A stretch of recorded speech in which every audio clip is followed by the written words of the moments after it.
जी अस्सलाम वालेकुम नाजरीन, उम्मीद आप खैरियत से होंगे। रियाज़ भाई के लिए एक वीडियो है। रियाज़ भाई मैं माज़रत चाहता हूँ, पहले काफ़ी देर होगी। आपका जो टॉपिक था वो क्यू में ज़रूर था, लेकिन वो ज़ाहिर है एक लंबी लिस्ट होती है तो फिर हमने उसको लेकर चलना होता है, तो अगेन माज़रत। तो रियाज़ भाई आपका जो क्वेश्चन था कि लाइक साइकोलॉजिस्ट का पाकिस्तान में क्या स्कोप है और जो एक साइकोलॉजिस्ट है उसकी पर्सनैलिटी कैसे होनी चाहिए। बेसिकली आपके दो क्वेश्चन थे। पहला क्वेश्चन ये है कि पाकिस्तान में साइकोलॉजिस्ट का क्या स्कोप है। हाँ, ये मैं बता देता हूँ। देखें, पाकिस्तान में जो मेंटल हेल्थ से रिलेटेड या साइकोलॉजिकल वेलबीइंग से रिलेटेड जो अवेयरनेस है ना, वो बढ़ रही है आहिस्ता आहिस्ता। लोगों को अवेयरनेस हो रही है कि लाइक फ़िज़िकल हेल्थ के साथ साथ एक मेंटल हेल्थ भी कोई चीज़ है, तो लोग इसको केटर कर रहे हैं। और इस हवाले से अब जो स्कोप बन जाता है साइकोलॉजिस्ट का, अब वो डिपेंड करता है कि आप कौन से साइकोलॉजिस्ट हैं।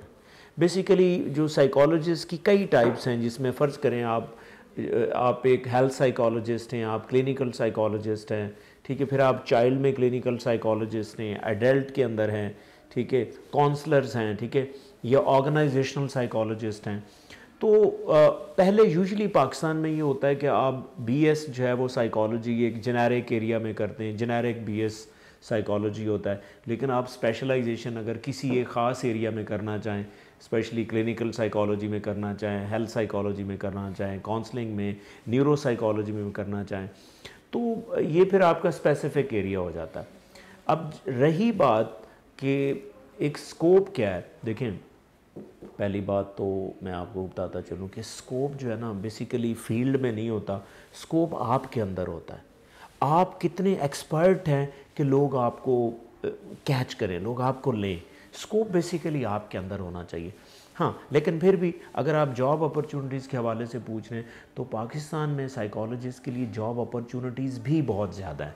फॉर एग्ज़ाम्पल, अगर आप देखें यूनिवर्सिटीज़ के अंदर आपको साइकोलॉजी प्रोग्राम में टीचिंग और रिसर्च के हवाले से आपको अपॉर्चुनिटीज़ मिलेंगी। अब प्रिजन डिपार्टमेंट है, प्रिजन डिपार्टमेंट के अंदर भी साइकोलॉजिस्ट होते हैं, पुलिस में साइकोलॉजिस्ट होते हैं, आर्मी में साइकोलॉजिस्ट हायर करते हैं, एयरफोर्स में, नेवी में।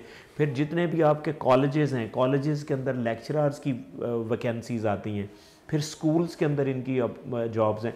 फिर डिफरेंट जो स्पेशल चिल्ड्रन के जितने भी स्कूल्स हैं या सेंटर्स हैं, उनके अंदर है। ड्रग एडिक्शन रीहैब सेंटर है, ठीक है। तो इसलिए एक वैरायटी ऑफ जो है वो अपॉर्चुनिटीज़ साइकोलॉजिस्ट के लिए अवेलेबल है।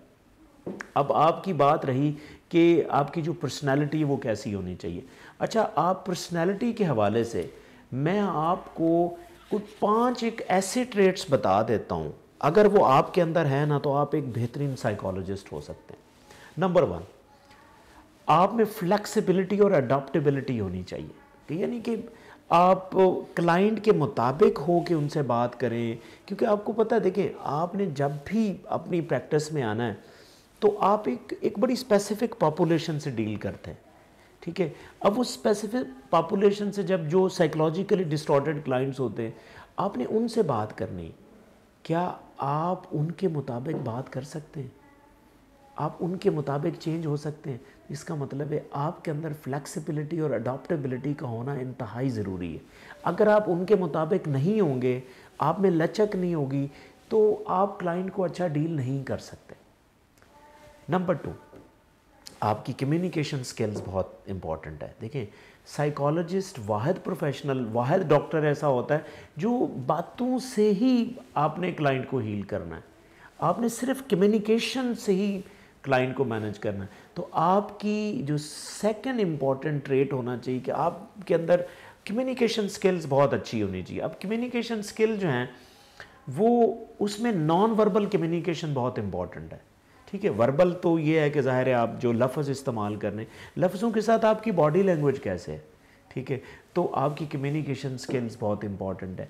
फिर आपके अंदर एम्पैथी होनी चाहिए, यानी कि एम्पैथी का यानी कि सादा लफ्ज़ों में बताऊं कि आप अगले बंदे की सिचुएशन देख के क्या वो सिचुएशन अपने अंदर फील करते हैं। क्योंकि जब आप अपने अंदर फील करेंगे ना, आप उसको बहुत अच्छे तरीके से डील करेंगे। तो नंबर 4, आपके अंदर ना आपकी जो ऑब्जर्वेशन स्किल्स हैं वो बहुत अच्छी होनी चाहिए। यानी कि जब भी आप क्लाइंट को अंडरस्टैंड करने लगे ना, तो क्लाइंट को अंडरस्टैंड करने लगे तो आप उसको इतने अच्छे तरीके से ऑब्ज़र्व करें कि जो कि आपको क्लाइंट को असेस करने में हेल्प करे। और इसके साथ साथ आपके अंदर जो एक और इंतहाई इम्पॉर्टेंट जो स्किल होनी चाहिए वो होनी चाहिए कि एथिक्स एंड इंटीग्रिटी, कि यानी कि आप जो क्लाइंट की इन्फॉर्मेशन होती है वो आप अपने पास कितना महफूज रख सकते हैं। बिकॉज आपका जो क्लाइंट होता है ना वो आपको इतनी चीज़ें बता रहा होता है, हो सकता है वो अपनी फैमिली मेम्बर्स को भी ना बता रहा हो, अपने स्पाउस को ना बता रहा हो, लेकिन वो आपसे शेयर कर रहा होता है। अगर आप उनकी कॉन्फिडेंशियल इन्फॉर्मेशन को ब्रेक करते हैं, प्राइवेसी का ख्याल नहीं करते, तो मेरा ख़्याल है कि फिर आप एक अच्छे साइकोलॉजिस्ट नहीं होते।